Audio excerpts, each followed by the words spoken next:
Carlos Correa finally made his decision, and it was to the Bay. Are the Giants the new kings of the NL West? Discussing that today with Ben Kaspick of Locked On Giants. You are Locked On Diamondbacks, your daily Arizona Diamondbacks podcast, part of the Locked On Podcast Network, your team every day.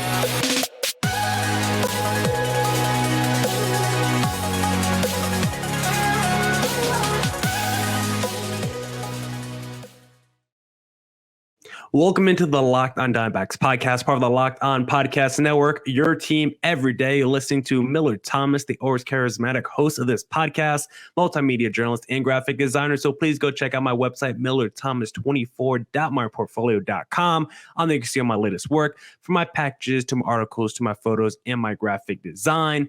Thank you for making Locked On Diamondbacks your first listen every day. Make your second listen today the Locked On Giants podcast, because for today's show, we got a crossover with Ben Kaspick of Locked On Giants. So without further ado, because Ben Kaspick is the hottest guy in the Locked On network today, I was 10th on the list of this man's bookings today because everyone is trying to do a crossover with Ben, but he was able to carve out a little niche of time for me today to talk a little Carlos Correa to the Bay. So Ben Kaspick, without further ado, how are you doing today, sir?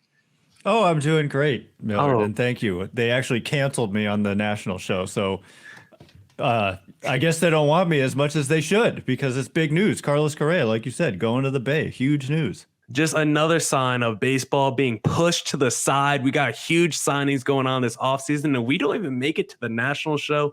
Just straight disrespect, because I first want to start off, before we get to the Carlos Correa signing, I just want to talk about the MLB offseason as a whole, because I think this has been one of the more fun offseasons we've seen in general, maybe since that free agent frenzy we had last year, because I feel like since like 2016, 2017, there was kind of a heel turn with the offseason where it's like these mega stars, mega free agents that hit the offseason pool. It took them months to get signed. Like pre-2016, it felt like once the winter meetings rolled around, we saw so many transactions happen. But the last few years, it felt like post-winter meetings, it almost took like a month out of before pitchers and catchers reported, before we saw a lot of the big name free agents get signed. But this offseason, it's almost been like every other day you see a big name free agent signed. We saw that Carlos Correa yesterday. A day before it'd be a Chris Bassett. A day before that would be a Cody Bellinger, a Trey Turner. Like, it felt like we've had consistent news from day one of the offseason till now. So how do you feel this offseason has been from an entertainment value?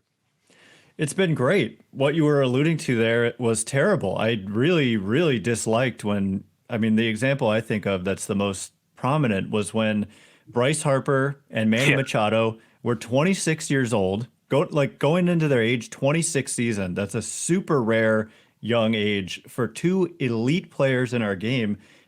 And it took them until like February or March, even in one of their cases, I think. It just dragged on when teams should be knocking down doors trying to get these guys into their organization. And in hindsight, any team would love to have either of those players on the contracts they ultimately signed.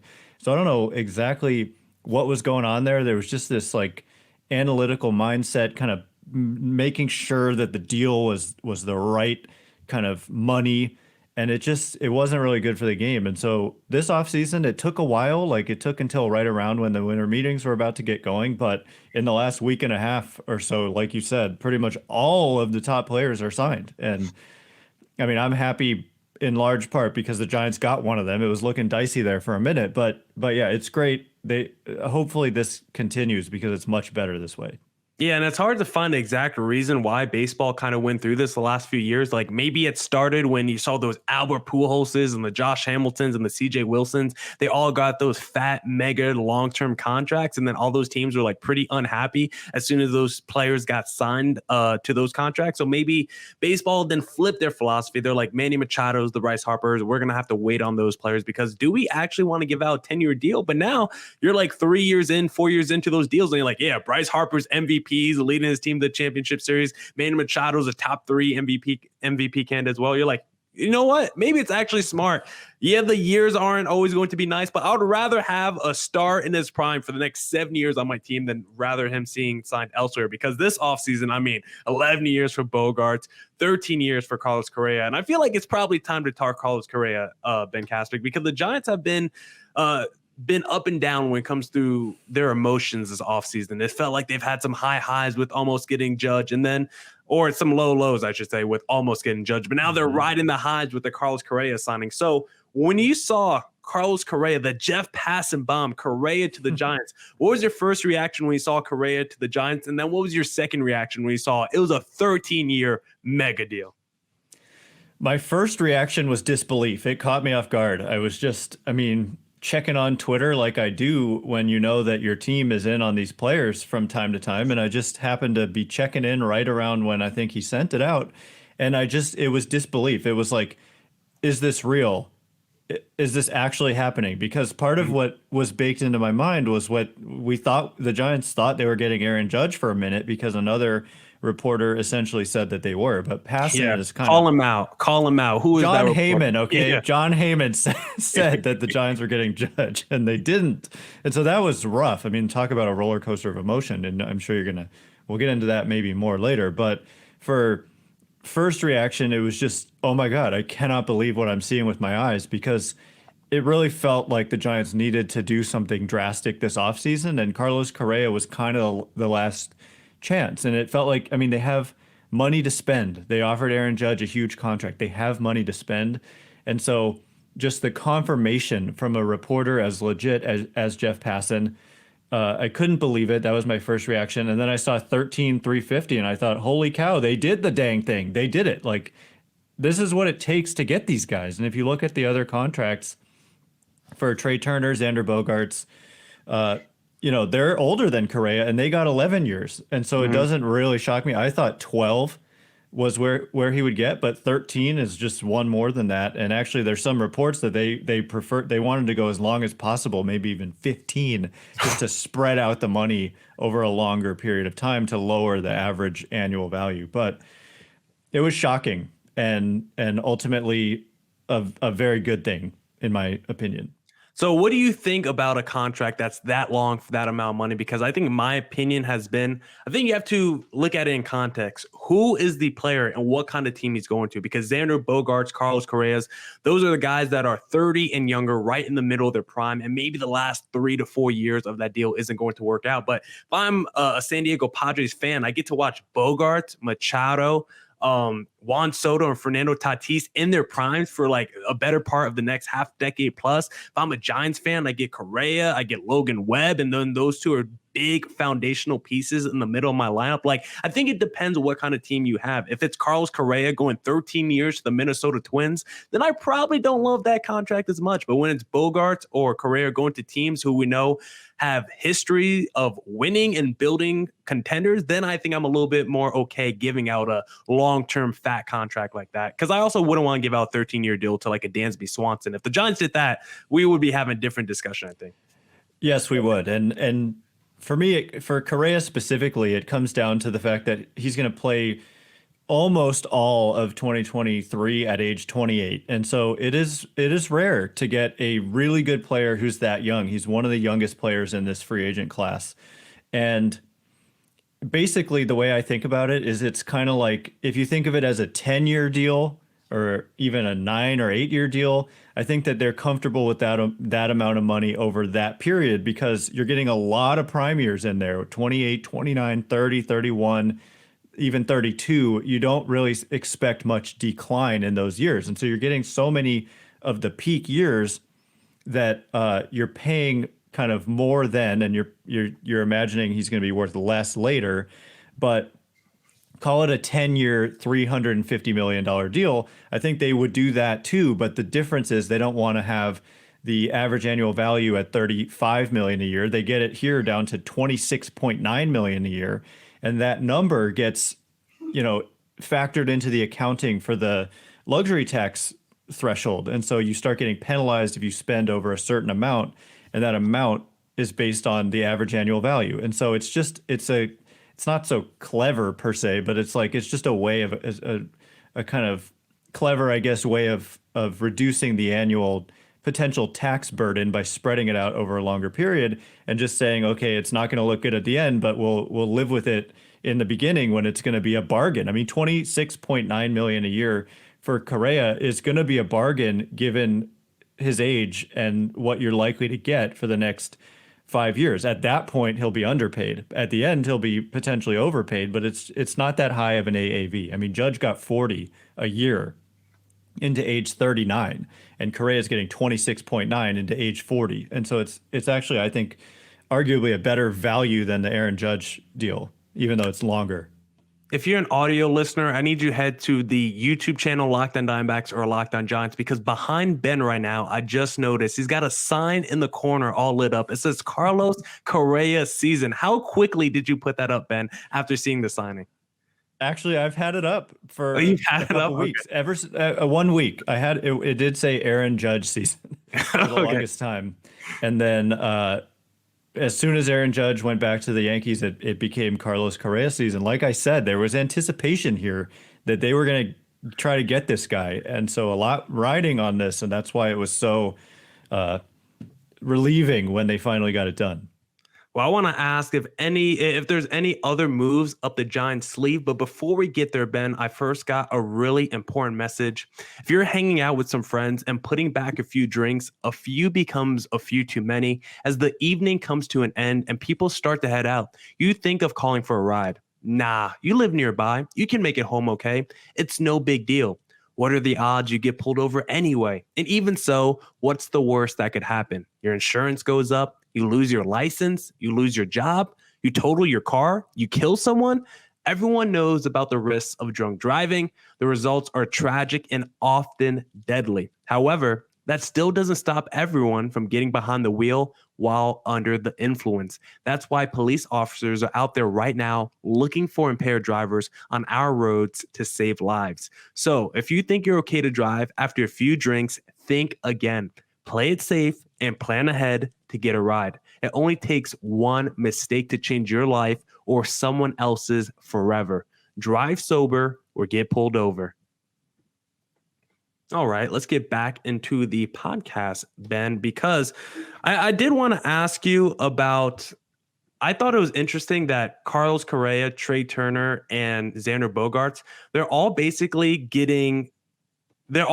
going to be paid until they're 41 years old. Do you think that was like intentional by these teams to like basically say we're all going to stop paying these dudes at the same time? Like they're all basically going to be free agents again at the same time at age 41.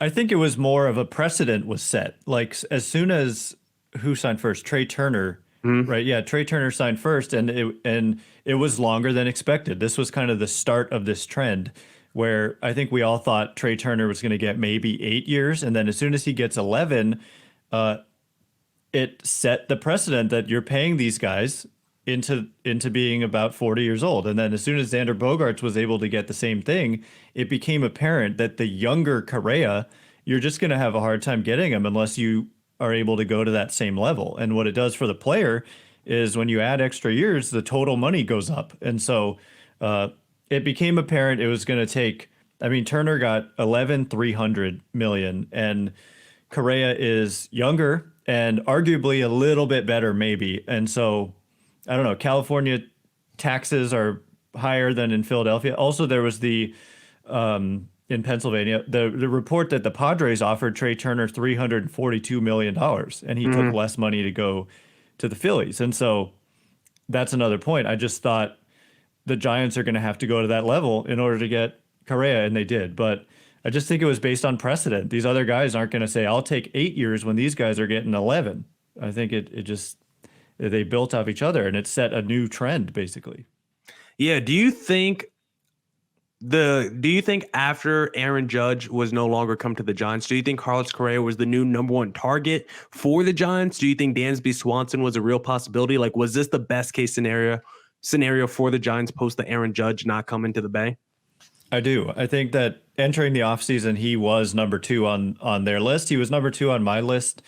He just made a lot of sense in every single way. And in some ways, not all ways, but in some ways, it's actually a contract that could end up being a better one than the one to Aaron Judge, because Judge gets 9 years, and Correa gets 13, but the extra years are in the front, not at the back. You're getting more years in the prime and about the same at the end. It ends.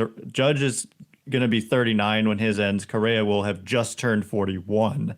So it's kind of like 39 versus 40 when it ends. So maybe 1 extra year on the back, but 3 extra years on the front. And so Judge, because of just how much star power there is and how much of just a huge, just maybe the face of baseball in some ways, perhaps besides Shohei Ohtani right now, and the fact that he grew up a Giants fan nearby, they had to make that effort. But as soon as he didn't sign, and it was always going to be a challenge luring him from the New York Yankees, I thought, and everybody kind of thought. And after Judge, yeah, Correa was, I mean, there were other good players here, but I think Correa was number 2. Yeah, I also think it's funny how the Padres seem to like offered every free agent like the biggest contract that they could have gotten, but they chose to go somewhere else, mostly because for Aaron Judge's legacy. And then for Trey Turner, I think it was maybe because he's reunited with his boy Bryce Harper in Philadelphia. So maybe there was a little bit more connection with the Philadelphia Phillies. But for this Giants team, like, how realistic did you feel like it was entering the offseason that Aaron Judge might come to the Bay? Because like you said, he grew up a San Francisco Giants fan. He's from the Bay, but obviously he's back with the New York Yankees. So in hindsight, it's a little bit easier to say, oh yeah, I always felt like he was going back to the Yankees. But realistically, how did you feel entering the offseason? Did you really think you had a realistic shot? Obviously, after you saw John Heyman say it was a done deal, you really felt like it was happening. But even before that, what were the chances you had Aaron Judge coming to the Bay? I definitely thought it was a legitimate shot because the stars kind of aligned in that there was a chance that he might actually want to play here. And then there was definitely the reality that the team wanted him and that they have the money to do it. It's exactly the situation where they feel like they need star talent, which they didn't have last year. Posey retired. They were just kind of devoid. Logan Webb, really good player, but an offensive player, a guy who plays every day versus starting pitcher every 5th day is different. And they've had Posey, and before that Lincecum, and before that Bonds and Will Clark, and just stars. And they just didn't have it. And they have kind of so much money freed up that it made a lot of sense that Judge, they could possibly get him here. And we said all along, the money will probably end up being similar, and it's just going to come down to where does Aaron Judge want to be. And so we were just speculating, where does he want to be? And it was hard to rationalize he's going to want to leave the legacy of the New York Yankees, but their fans booed him in the playoffs, and he didn't like that the contract negotiations that, when he rejected that extension prior to 2022, he didn't like that Brian Cashman went public saying what the offer was that he turned down. And so the Giants were always a long shot, but I think of any other team, they had the best shot besides New York. All right, so it sounds like Aaron Judge might have been a realistic possibility. Tough that he didn't come to the Giants. I don't know how scared I would have been if he was in San Fran because he is a mega star, but at the time he would have signed with the Giants. I didn't love the rest of the Giants roster just yet, but they've made a few more signings since that fake Aaron Judge reported to the San Francisco Giants. But I do want to ask you really quick, just a random question of, what do you think was the worst feeling? Giants fans thinking that they were getting Aaron Judge, or Padres fans the year before at the trade deadline thinking they were getting Max Scherzer? That's a tough one. They're pretty similar in a lot of ways. I want to say the Giants because, that Aaron Judge, Max Scherzer was a rental. You would have had him for a few months. And Aaron Judge, we're talking the rest of his career. We're talking when he goes into the Hall of Fame, he could be wearing a Giants hat, and just earth-shattering kind of league-changing signing, truly, even though it might not age well given his size and that he's already 31. But still, I don't know. It was pretty rough for both franchises at that, those fake reports coming out. Yeah, and considering Aaron Judge was talking basically to the whole NL West outside of the D-backs and Colorado Rockies, I think I would have liked him going to the Giants instead of the Dodgers or Padres, just because if I saw a team with Tatis, Soto, Machado, and Judge, I would have thrown up in my mouth. If I saw him with Mookie, Freddie Freeman on the Dodgers, I would have thrown up in my mouth. I would have at least been able to stomach Aaron Judge going back home. It would have been a nice story. Him been basically Barry Bonds 2.0, would have been the same kind of athletic profile as a Barry Bonds. So I would have not hated the move if the Giants got Aaron Judge, but it didn't happen, so we don't even got to talk about it, and he went back to the New York Yankees. But since Aaron Judge didn't go to the Giants did pivot and make some other moves with the Mitch Hanigers, the Ross Stripling. So outside of the Carlos Correa signing, how do you feel about the rest of the Giants offseason? Do you feel like they're winning the offseason? Pre-Carlos Correa, did you like how their offseason was going? Pre-Carlos Correa, it was kind of more of the same for how they've operated in recent years, which is that all of their signings are like fine, and all of their signings are on paper like solid moves, but at the same time, they weren't needle moving enough. Like it really did feel like going into this specific offseason, this was the time where they had to make a major splash. And no disrespect to Mitch Haniger, he's just not that guy. I think he's a good player, but he's not. I mean, the contract reflects it. It's a $43.5 million deal over 3 years versus Judge getting $360 million and Correa getting $350. So no disrespect, but I mean, it was important though. Haniger, they actually haven't really had like an everyday position player making that kind of money from, signing them through free agency. Haniger grew up a Giants fan himself, is local to the Bay Area himself. And the Manaea signing is kind of curious to me because he really had a bad year with the Padres. But the Giants have done really well with kind of fixing guys who have had some success in the past. And he was pretty darn good for a several year span there with the A's. He was like the front of that rotation, and they won. They had a couple years where they were like 97 game winners, and he was at the front of that rotation. And so to pick him up on a short-term deal, I didn't love that one, but then Ross Stripling, in addition to Manaea, I think is suddenly they've got a really deep rotation with Logan Webb, Alex Cobb, Alex Wood, Anthony DeSclafani, Manaea, Stripling, Jacob Junis, and then they've got a really good pitching prospect who's ready to debut this year. So they just have a lot of options. But in the same way, like Mitch Haniger is not Correa, those guys are not Carlos Rodon, who was really good for the Giants last year, like really, really good. So you could make a case that the rotation is not as well off as it was last year. It is deeper, but it has less upside. But they really needed to put that bow and just to make that massive move to make all these other moves work. Yeah, because I like the Mitch Haniger signing. I thought it was an expensive deal, and I think he's a real upside guy. He's been dealing with injuries the last couple of years, but he's someone, if he's right, he's like a legit could be 40 home run guy for you. With the Jock Peterson, that could be some real power in your outfield. I like the Ross Stripling move. I don't think he's like some elite frontline rotation starter, but if he's your like number 3 starter in rotation, I think you feel pretty good about that. Don't love the Sean Manaea move, like you said, because it's coming off such a terrible year, but it's not like a bad flyer move. Like he was good in Oakland, so if he can get back to that, then you do like the move if you're the Giants. But I want to know, like, what's up with Carlos Rodon or the Giants? I mean, they ponied up the money for Carlos Correa. They was ready to give the money to Aaron Judge. Are they going to let their guy Carlos Rodon hit the free agent market? Because we know a team like the New York Yankees might be sniffing around. Seems like Carlos Rodon is seeking maybe a 6-7 year deal, probably like a Jacob deGrom level deal where he's getting 6 years, making around $30 million annually. It's an interesting one to follow. And a lot of fans and myself included, you see what he did last year and you're like, why would you not want that guy on your team? But then you start thinking, what is this going to look like? When it was reported that or expected that he would get 5 years, which is what the last couple of years we've seen, like really good starting pitchers. Kevin Gausman is a direct parallel in that he was really good for the Giants and then he got his longer term deal, but it wasn't with the Giants. So I think a lot of people expect, even if Rodon was getting 5 years, that it would be similar, because not only did the Giants not get Gausman to re-sign, Gausman said they didn't make him an offer. And so that just tells you all you need to know. Like, the question is why? Why didn't they make Kevin Gausman an offer after how good he was for them over a couple seasons?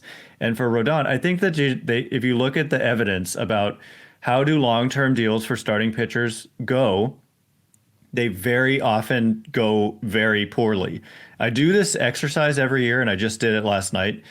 I look back at like who were considered the top starting pitcher free agents 5 years ago. Okay. And if you look at last year, 5 years ago, the guys who would actually be entering year 5 right now. Some of them are. They got more than 5 years. Number one was Patrick Corbin, who has turned into just an utter from the Diamondbacks, right? He was really good. I mean, if you look at his numbers the year before he hit free agency, they look like Carlos Rodon, like with the crazy high strikeouts, all that stuff. He gets this big deal from the Nationals, and he's just become like basically the worst pitcher in the game. And he had a good first year in Washington, helped them win a World Series, but it's been a disaster ever since. Also on that list of the top pitchers was Dallas Keuchel, Jay Happ, Yusei Kikuchi. It's just like mind-boggling that these guys were considered the best starters in those markets, and now they're either terrible or like out of baseball. And so when you're talking about Rodon, I just think that they'll kind of act like they're in it, but I don't expect them to bring him back simply because of the track record of these contracts for pitchers. So do you and the Giants have the same philosophy then, that's better to give like let's say a 13-year, 10-year deal to a position player of a Judge or a Carlos Correa's caliber instead of giving that 6-7 year deal to a Rodon or a Kevin Gausman? Yeah, I think I do, especially if you're the Giants who have had success with these cheaper deals, frankly, for pitchers, shorter and cheaper. Like DeSclafani was really good in year one. He was not last year, and he had an ankle injury that he cost him the season. Same story with Wood, really good the first year he was here, and then not so good last year. But Alex Cobb ended up, if you look at the peripherals on Cobb, like the FIP and all that, he had a fantastic year if the defense was any good behind him. And then, this is where I think they want to be drafting and developing at their best, because essentially when you get a young player who comes up as a pitcher or any position, it's like a 6-year deal with a club option for every single year. You're not obligated to the whole thing. You're only obligated year by year. And so I think that that's kind of the goal. And it doesn't make people happy per se, because they like these guys. They like Kevin Gausman. They like Carlos Rodon because they're so good when they're here, and then the team lets them leave. So it's not really popular, but I do share the understanding. I mean, look at Cueto and Samardzija were the two most recent long-term Giants pitcher signings, and both of those didn't go well. Barry Zito didn't go well. Zach Greinke's contract was pretty solid for a lot of it, but it ultimately ended up not looking so great at the end either. So some of them are okay, but most of them turn into disasters pretty quickly. Hey, the Giants let one go in free agency, and he came over to Arizona, and I don't think D-backs fans are too happy with Madison Bumgarner on the fact that he's on. Forgot about him. Exactly. Yeah, but I do wonder, if there's like a what-if scenario where the Giants just pay their pitchers and then they have like a rotation of Logan Webb, Kevin Gausman, and Carlos Rodon for the next 5 years. I wonder what that team would look like too. Now, maybe you sacrifice the Carlos Correas in your lineup. Maybe your lineup's not as good. But if you have like those three at the top of your rotation, then that's like a whole different kind of building strategy you can't have a contender. Now, I don't know long term if it's as safe as going the lineup route like we've discussed with the position players, but I do think that would have been a pretty fun scenario. But Ben, I do want to ask you if there's any other big offseason signings that you think are coming down the Giants' way. But if you want to bet on the Giants taking the NL West title in 2023, do you know where you have to go to, Ben Kaspick? The only place I go is BetOnline, and we've been with them all offseason long. They've been great with Aaron Judge and Carlos Correa odds and all that. We've been talking about it like every day. Yeah, BetOnline has all the odds. Go to betonline.net. It's your number one source for sports betting info, stats, news, and analysis. When I wake up Sunday mornings before the NFL slate of games, I head to betonline.net. I look for the Saints, and I see who are they playing. Do the Saints have plus money? Are they the underdogs? Because if they are, I'm putting the house on my team, the New Orleans Saints. And if you want to do the same, I wouldn't suggest betting on the Saints, but if you want to do the same, go to betonline.net, because you get the latest odds and trends for every professional and amateur league out there, from pro football to college bowl season to basketball and World Cup. We've got it all at betonline.net. And if you love sports podcasts, you can find those at BetOnline as well. We're always the fastest and easiest way to get your betting info in. Head to the website today or use your mobile device to learn more. BetOnline, where the game starts.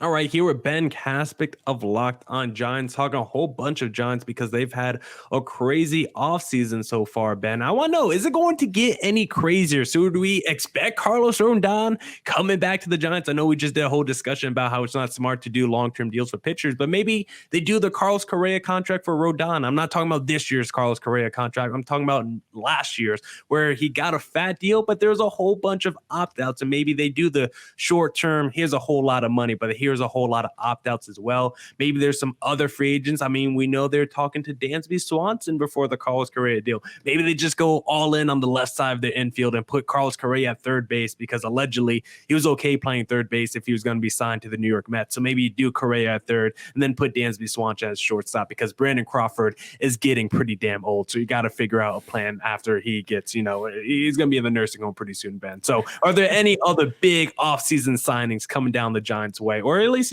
peripheral signings? There's definitely peripheral signings. When it comes to big signings, I wouldn't anticipate it because there's only a couple guys left, and you mentioned them, Carlos Rodon and Dansby Swanson. Other than that, there's not really that super high-end impact talent. Carlos Correa was one of the last guys. But I wouldn't rule out trades because, and I mean, if Rodon came around, it's like Correa last year. We expected him to get this massive deal, and it just didn't come to fruition. And he ends up with this shorter-term deal with the opt-outs. And if his market came to that, he does have the qualifying offer attached to his free agency from the Giants. The Giants are the only team that wouldn't have to surrender a draft pick / international bonus pool money by signing him. So I don't see them giving him a 7-year deal. But hey, I do think that there's a real incentive here, that they're a real motivation by this team to get dramatically better. And right now they're quite a bit better, but I do think there's more to do. And I think we could see some trades because they need another outfielder, and specifically they would like another good defensive center fielder. And there aren't a lot of those guys who can also hit a little bit in free agency, but this is like twisting it back on you. The D-backs are one of the teams. Oh, no. I knew where this was going. I knew you were segueing. You got outfielders. I saw it a mile away. Yeah. I mean, Alek Thomas, Jake McCarthy. McCarthy killed the Giants in 2022. He was a real menace to the San Francisco Giants. And I know that the D-backs are shopping one of their outfielders, Dalton Varsho. I know he would probably cost the most of the available guys. Corbin Carroll kind of off limits, but those are some real intriguing names you got there. And I think the Giants will check in on those guys. I don't know if an in-division trade is all that likely, but they also, under the radar, I think that they'd like to make an upgrade at the catcher position where Joey Bart was a top pick and a top prospect. But if you just look at some of the numbers, I mean, he's really struggled in his major league career. Made some strides last year, but also went through stretches where he was striking out 50% of the time over sustained periods, which is just too high. Half of his plate appearances ending in strikeouts, and so they also need bullpen help. They had huge bullpen regression in 2022 versus 2021, and so they're definitely in the market for bullpen help. And this would be a fun storyline. Tyler Rogers, the submarine righty, his twin brother is Taylor Rogers, the good lefty. And so there's been a lot of rumors that perhaps the Giants would look to reunite those two and have a couple of twins in the late innings coming out of the pen, one lefty, one righty. I think that would be pretty fun. Is Trevor Rogers related to any of them? I don't think so. No? Okay.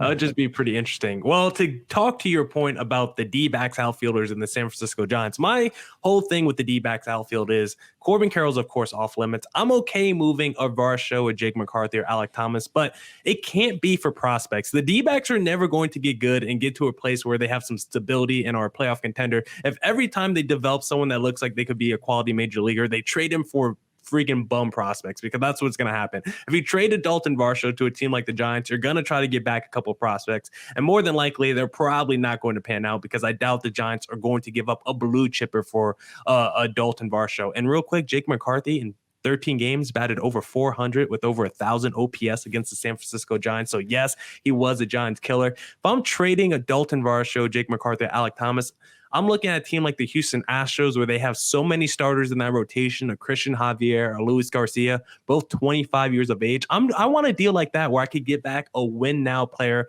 a guy who could help out my major league roster right now, and preferably a guy that's 28 years of younger. I don't want to just trade Dalton Varsho or Jake McCarthy or Alec Thomas for prospects because those guys are still so young. Those guys are borderline prospects themselves. They were just in the minor leagues just a year ago. So I want those guys to develop. I don't think any of them are actually going to be moved this offseason. I think it's a lot of chatter. I think Mike Hazen wants to see what the value he has for those guys. He's going to ask for the moon. He's going to ask for every team's best prospect just to see if anyone would bite. But otherwise, I think he's just checking in on the value of these guys. And maybe next offseason, I think it's more likely to trade someone, because I think you want another year to really see what you have with the Thomases, see if what you saw from Jake McCarthy was the real deal, because how he looked this past season, like no one expected Jake McCarthy to look that good. And he looked like a legit major leaguer this past season. So I think you want another year of Dalton Varsho progressing, Jake McCarthy progressing, Alec Thomas progressing, and then of course the superstar Corbin Carroll coming into his own. So I don't think the D-backs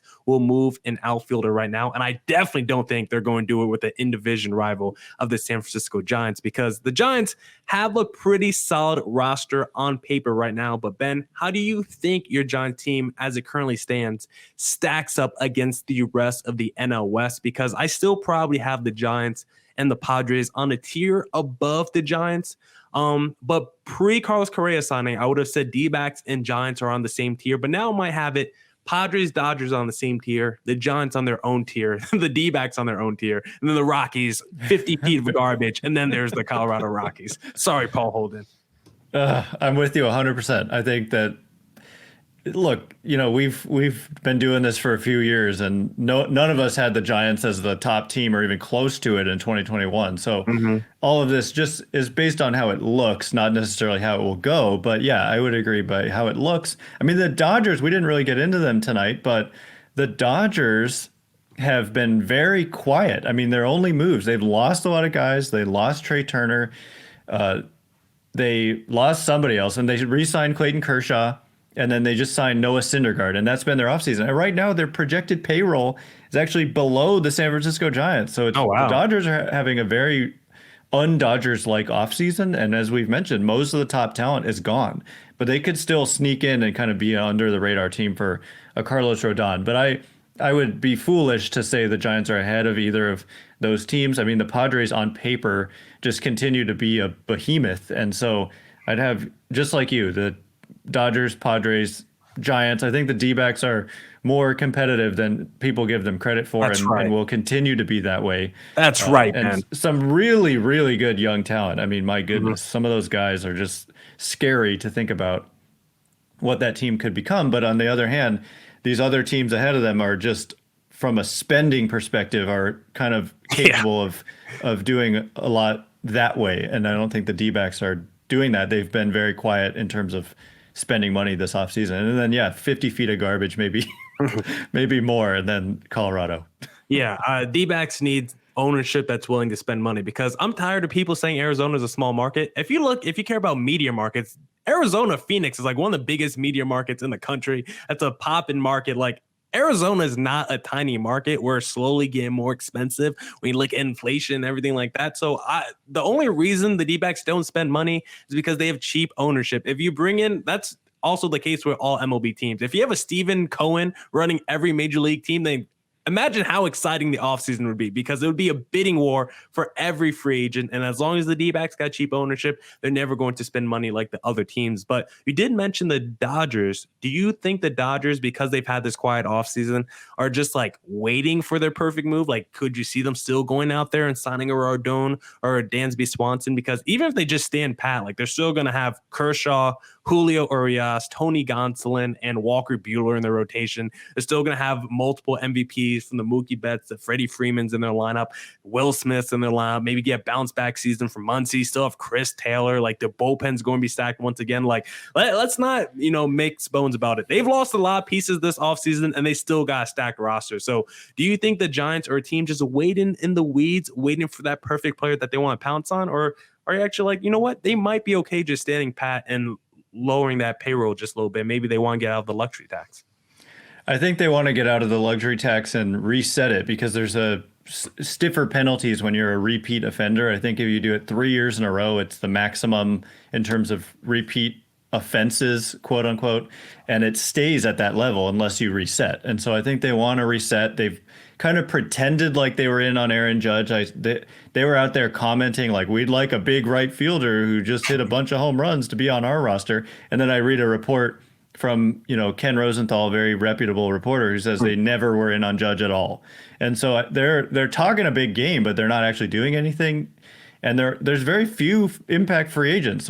But they have been linked to Rodon. They have been linked to Dansby Swanson. I would not be shocked at all if they got either of those guys or both. Honestly, I wouldn't be shocked. And then trades are a possibility. And then they're also involved in this Trevor Bauer lawsuit over whether or not they have to pay. So I think that is a factor. They've also got a lot of young talent. Like, they want to give these opportunities that otherwise you maybe can't give to guys like Gavin Lux and Miguel Vargas and others. So I think they want to, Dustin May, they want him to be in the rotation and all that. And also perhaps there's some thinking like, when you're so much better than everybody else, maybe it makes your team a little flat come postseason because you haven't played competitive games leading into the playoffs. And so maybe they're like, maybe it's not the worst thing in the world if this isn't like a 25 game, division lead at the end of the season. So I like this take. They need a little adversity. Yeah, I mean, honestly, they just cruise. And like you said, they were so good. They had a 111 win roster. You lose a bunch of guys, and they're still easily a 95 win team, in my opinion. And so, it's not. They could just make a couple additions and probably win 100 games again. And so they'll be fine. Sadly. Yeah, I think another reason they just throw their name out in these negotiations for the top stars might just be so they could drive up the bidding of the other teams, because the NL West has been so linked to the D-backs, were even linked to Xander Bogaerts. And then you got the Padres linked to the Judges and the Giants linked to the Judges. And both teams might be interested in Carlos Correa. Like, maybe the Dodgers just throw their names in the hat. Even if they're not serious about those players, they're just like, yeah, we're going to go out there. We're going to add Aaron Judge to this machine that we've been working on the last few years. Because if you're the Padres or Giants, you're like, whoa, I can't let the Dodgers now go out there and get Aaron Judge. Let's go throw $400 million at him over 10 years. So maybe it was more of a negotiation tactic by the Dodgers than actually being like, you know what, we actually want to sign those guys to long-term deals and just stay in the luxury tax hell for the next 10 years. But Ben, one final question for you before we depart today. Who is the biggest offseason winner from the NL West so far? Is it the San Diego Padres or is it the San Francisco Giants? Let's see. I've got all the moves pulled up. The big moves for the Padres, obviously, Xander Bogaerts, 11 years, $280 million, bringing back some relievers at high-ish contracts. I think it's the San Francisco Giants because, I mean, Xander Bogaerts, to me, that's like the one that looks like kind of the biggest quote-unquote overpay. I'm never going to complain about these owners pushing their chips in, but 11 years and 2 fewer prime years than Correa. So it's two fewer years than Correa, but for Correa, it's 2 more, not at the end, but at the front. And I think that I thought Correa was just a better player anyway. And Giants needed this more than the Padres needed this. And so they needed to come away with a superstar, and they did. And I'm also a Giants fan. So what am I going to say? What am I going to say? What do you think? What is your opinion?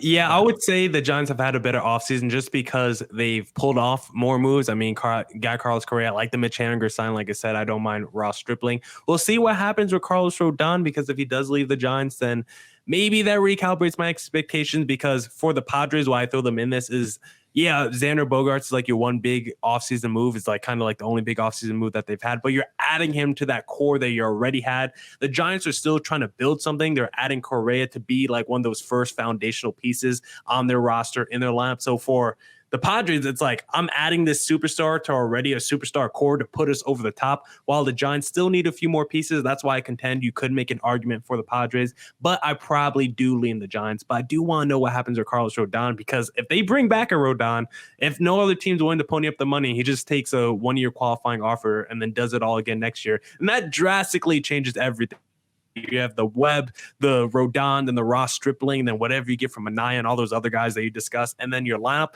hopefully you get guys like Joey Bart to bounce back. I know he really struggled, but he was a top prospect for you guys. So we'll see what happens with the San Francisco Giants, but I definitely do think they're back to being in the playoff mix because pre-Carlos Correa, I was like, are we sure the Giants are better than the D-backs? But now I might concede that argument, Ben Kaspick. Any last thoughts before we depart today?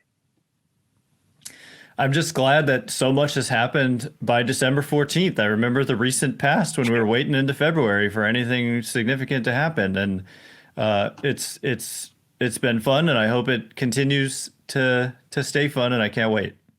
Yeah, that's probably the biggest thing. Thankful for MLB owners and front offices finally spending money again, getting aggressive, and not making us wait months for signings to happen, because we've seen it before where it's like, oh my God, we're 2-3 months in the offseason and still none of the top free agents have signed. When you look at basketball and football, all those top free agents are gone after a week, 2 weeks. Baseball has taken so long, but this has actually been a pretty great offseason because like basketball, 80% free agents are signed after the first 2 weeks. So you get the free agent frenzy in the beginning, but then those last 2.5 months of the NBA offseason, it's kind of slow. It kind of drags out because everyone signed early. But at least with baseball, how it's gone, like we've discussed, it's like every other day. The last 2 months have just been good of the MLB offseason. Since the World Series ended, there hasn't been a lot of downside. Every week, I've had something discussed when it comes to free agency. So it's been a great time for Major League Baseball during this offseason for those reasons. Ben, where can the Locked On Diamondbacks listeners find you? On Twitter at Ben Kaspick. And then, the show is Locked On Giants, and it's on YouTube and Apple and all the places that you get podcasts, and the Odyssey app, of course, the Odyssey app as well. And what about you? Where can my listeners find you? Yes, if you're already on YouTube, you can see the lower third at Creator Thomas 24 to follow me on Twitter. Look up Locked On Diamondbacks, both Twitter and Instagram. Find the podcast show on all your streaming platforms, and we're also on YouTube, Locked On Diamondbacks as well. Talking with Ben Kaspick of Locked On Giants, because the Giants have been making moves, spending money, and hopefully the D-backs open up their wallet soon, because all we've got to show so far this offseason is Miguel Castro. Ben, don't make that face, Ben. That's not the last face we want to see before we wrap up the pod today. Ben, thanks for hopping on today, sir, and I'll catch you next time.